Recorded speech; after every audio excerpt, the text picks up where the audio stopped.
Time to do the first oil change on the 7.3 IDI. So normally after you rebuild an engine, you kind of get it up and running, and then pretty dang soon you change the oil on it because it's just a break-in oil and there's a lot of like metals and crap in it. So I had some 1540 non-synthetic in here. Just the regular Phillips 66, whatever.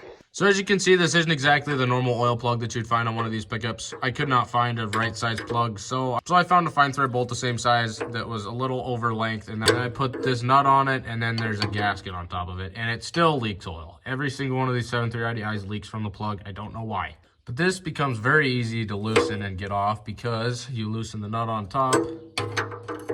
It all comes out together, and she's coming out.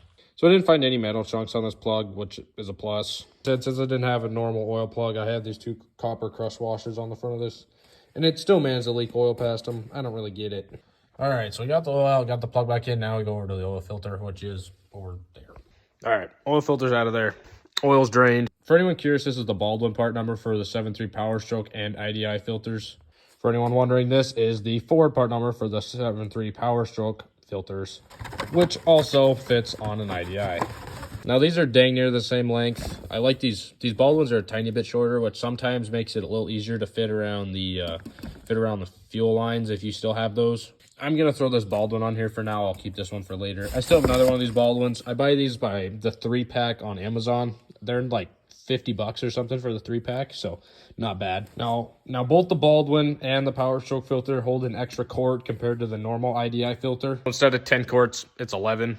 I don't care what anybody says. I'm always going to pre-fill my filters and make sure that I lube around this O-ring on this oil filter so it's just a little easier to come off next time.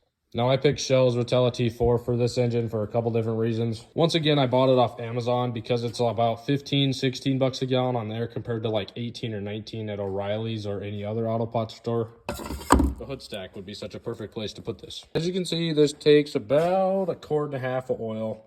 Could probably fill us a little more, but I don't feel like it. Don't forget to do this. All right, filter's on. Now, I know the average person just says to hand tighten, but I prefer to rather be safe than sorry, and I go about 2 hand cranks with this thing. Not very tight, but more tight than hand tight. Just go boom, boom. Okay, time to fill her from the top now.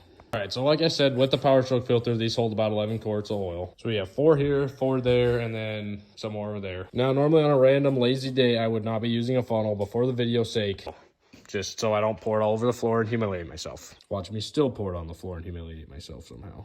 All right, 2 jugs down, 3 more quarts to go. All right, oil change done. Now hopefully it still starts. And